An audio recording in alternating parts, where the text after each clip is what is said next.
I knew what the sound was as soon as I heard it. Crashing, the sound of a female voice crying out in pain. My 8-year-old daughter was falling down the stairs. It was about 10 o'clock at night. The lights were out and everyone was supposed to be asleep. I had just started to drift off. I jumped up from my bed with all of the urgency that you would expect. But when I got to the living room and I saw my daughter lying at the bottom of the stairs, my response was not what I expected. In what I can only describe as an out-of-body experience, I heard myself start yelling at my daughter. "What are you doing?" I knew in my head I was supposed to ask her if she was okay. This was my little girl. I knew I was supposed to be comforting her. I tried to get myself to stop, but I was out of control. My heart was pounding in my chest so hard that I could feel its pulse in my head.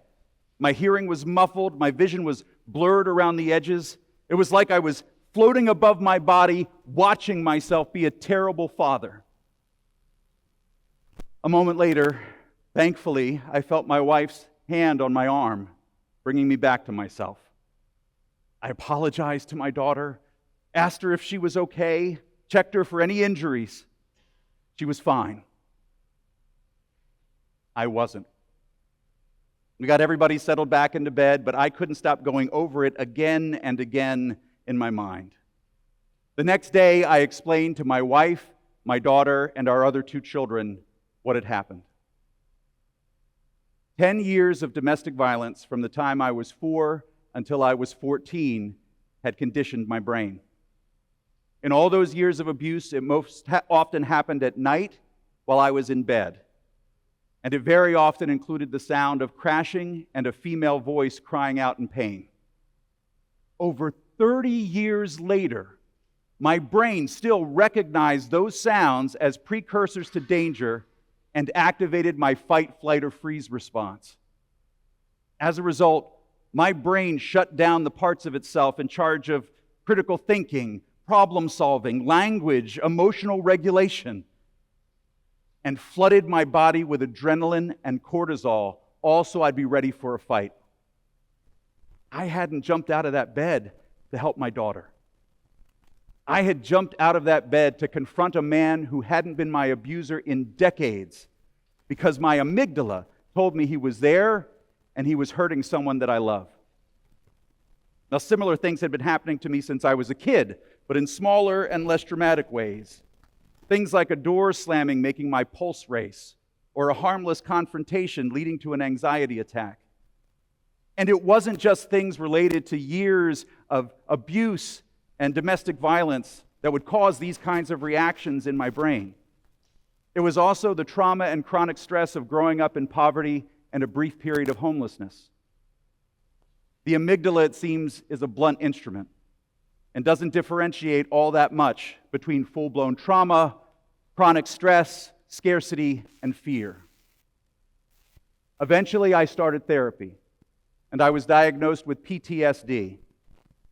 Today, it's my hope to use everything that I've learned about what's happened to me to help those of you who are watching this talk who have been struggling with everything that's been happening to all of us for the past 3+ years.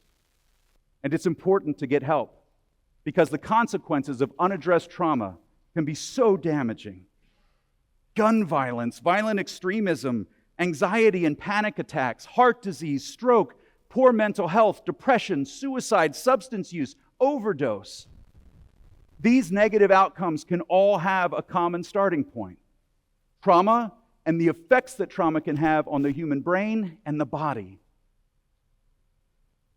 Now, all trauma doesn't necessarily lead to these outcomes. And not all of these outcomes necessarily begin with trauma.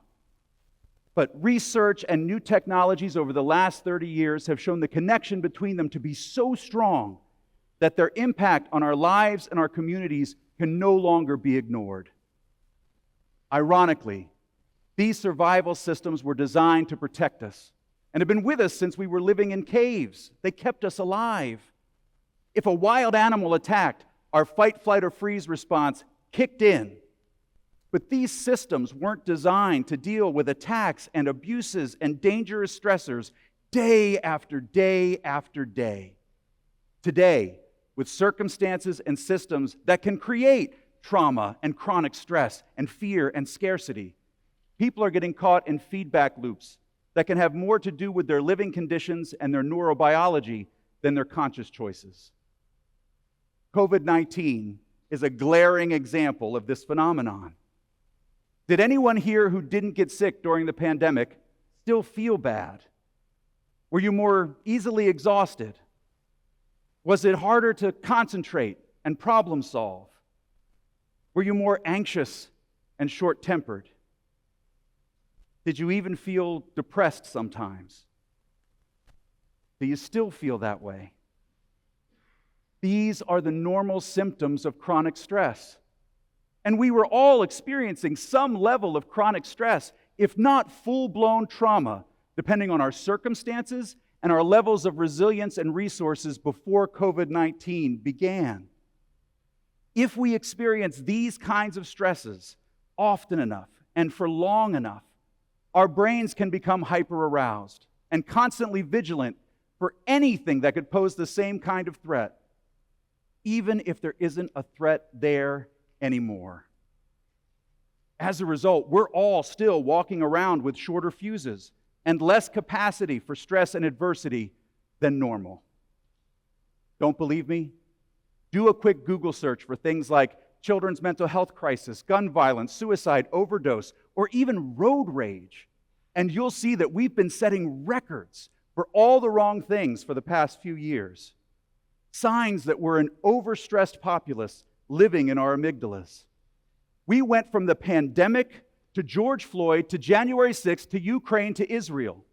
Our children see mass shooting after mass shooting on the news and then practice for them regularly.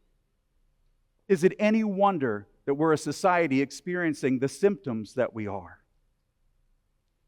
So what can we do about it? I won't get into the big stuff. Policies and systemic changes that would likely just push this talk into politics, that would only stress all of us out even more. Instead, I'm going to start small with 3 things that we can do to de-stress and re-engage the parts of our brains that we need to feel and do better wherever we are. First, deep breathing and meditation. I try to meditate for 10 to 15 minutes every morning. The difference in my PTSD symptoms since I started this practice over 4 years ago has been notable. Deep breathing and meditation are clinically proven to calm our nervous systems and tell our brains that they don't need to activate our fight, flight, or freeze response.